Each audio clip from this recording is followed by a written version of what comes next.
Le matin de bonne heure ou après un dur labeur, mais toujours de bonne humeur, il n'y a pas d'heure pour écouter le Titi Trinqueur. Dis donc, on n'est quand même pas venu pour beurrer des sandwichs. Bonsoir la France, la Belgique et le reste du monde. Bonsoir Miou. Bonsoir Titi. Il y en a qui ont suivi les conseils de Roselyne Bachelot. Partons tout de suite retrouver nos deux détectives, Scooby-Doo et son acolyte Samy. Bonsoir Samy. Bonsoir Miou. Scooby, dis bonsoir Miou. Oh, Samy, j'ai peur. J'ai vu un fanfan, j'ai vu un fanfan, j'ai vu un fan... Mais enfin Scooby, qu'est-ce que tu as vu? Oh, Samy, j'ai vu un chat. Il fait miou. Et que tu es bête Scooby. Ce n'est pas un chat, c'est Miou, la journaliste de la radio qui vient pour nous interviewer. Miou? Elle s'appelle Miou? Elle n'a pas de prénom? Ah, ça va Scooby, je t'expliquerai tout cela lors du dîner de mercredi. Sois donc poli et réponds à Miou. Oh, bonsoir Miou. Je suis d'une humeur féline. Eh ben chat alors. Est-ce que ce sont les films que tu as regardés avec Samy qui t'ont mis de si bonne humeur? Oh Miou, oh Samy, j'ai très peur. Mais qu'est-ce qu'il y a encore Scooby-Doo? Tu as peur de quoi? On a écouté les conseils de la ministre Bachelot. On a regardé des cassettes vidéo qu'on a retrouvées dans le grenier. Oh, j'ai eu peur dans le grenier. Ça ne m'étonne pas. Et alors du coup, c'était sympa de regarder des vieux films, non? Tu as apprécié? Oh non, j'ai eu peur, très peur. Je me suis caché derrière Samy, qui avait aussi peur que moi. Quelle équipe de trouillards.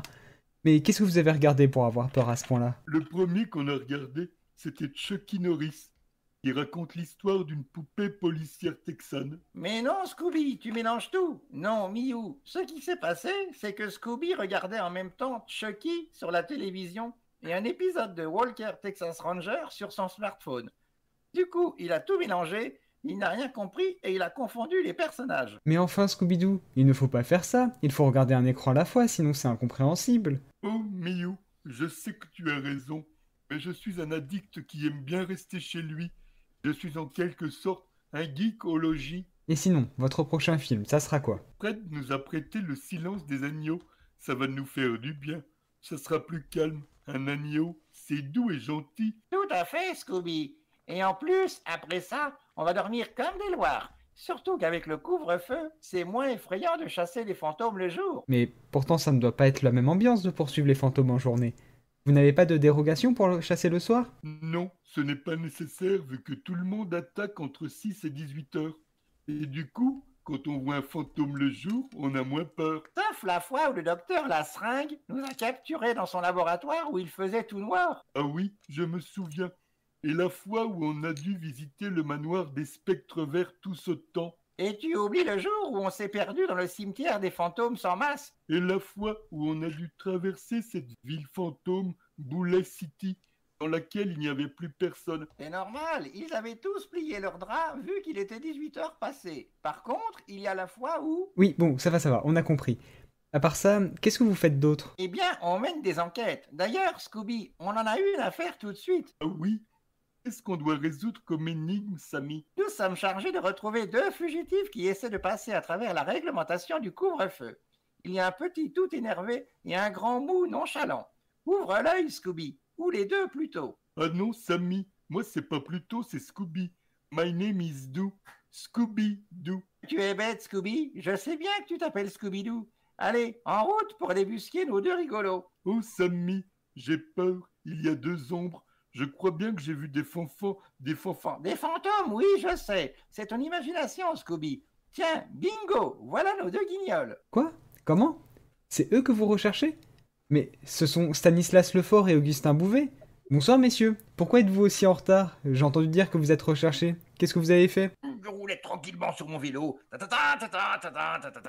quand soudain, un pneu éclaté, paf, psh. Allons, vite, dépêchez-vous. Mais enfin, voyons, on a bien eu le temps. Tout à fait Stanislas, il n'y a pas le feu. Eh bien si, justement, il y a le couvre-feu. Et si vous n'avancez pas plus vite, on sera jamais rentré à 18 heures. Je vous ferai remarquer, cher ami, que ce n'est pas moi qui nous retarde. J'avance, moi. J'ai du bon matériel, moi. Bien oui, tiens, au fait, pour gagner du temps, vous allez me donner votre vélo qui roule bien, et vous allez prendre le mien qui est cassé. Il est trop grand, j'arrive pas à pédaler. Si je peux me permettre, monsieur Lefort, ce n'est pas très équitable ce que vous faites. Comment ça, pas très équitable? Mêlez-vous de votre commerce. Et vous, accélérez, allez. Non mais dites donc, ça suffit, hein. J'en ai marre de voyager avec un type comme vous. Arrêtez de vous plaindre. Et estimez-vous heureux de pouvoir voyager par les temps qui courent. Oh, mais puis vous m'énervez. Allons, Stanislas, un petit effort. La situation n'est simple pour personne. Et puis, si vous rentrez à 18h05, ce n'est pas si grave. Pas si grave, pas si grave. C'est vous qui le dites. Imaginez qu'on tombe sur l'adjudant Gerbert. Comme j'ai déserté la gendarmerie, je pense que là, mon vieux, il me nous prépare. 4 jours de cachot et après au Carrefour. Qu'est-ce que vous iriez faire à Carrefour? Mais pas à Carrefour, si vous racontez. Mais qu'est-ce que c'est que cette embrouillade? Je vous dis qu'après avoir passé 4 jours au pain sec et à l'eau, hop, Gerbert me muterait à la circulation routière et je ferais le planton à un Carrefour pour faire circuler les autos, vous comprenez? C'est difficile, regardez-moi. Ah oui, je vois bien la scène maintenant. Toujours est-il que ce n'est pas très gentil de traiter Monsieur Bouvet comme vous le faites. Mais c'est gentil, ça, Miou. Vous voyez, Stanislas, vous n'agissez pas bien avec moi. Et le vélo, il pourrait rouler plus vite, mais pas de chance. Il n'y a pas d'hélice, hélas. C'est là qu'est l'os. Mais allez, avancez au lieu de discuter. L'heure tourne. L'heure tourne.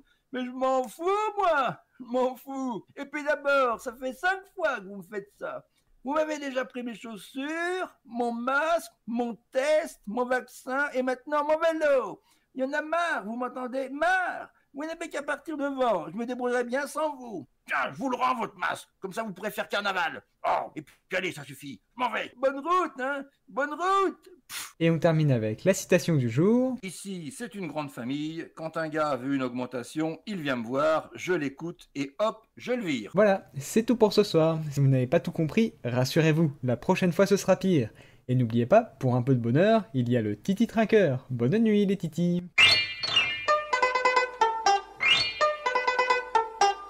Quand ça change, ça change. Faut jamais se laisser démonter.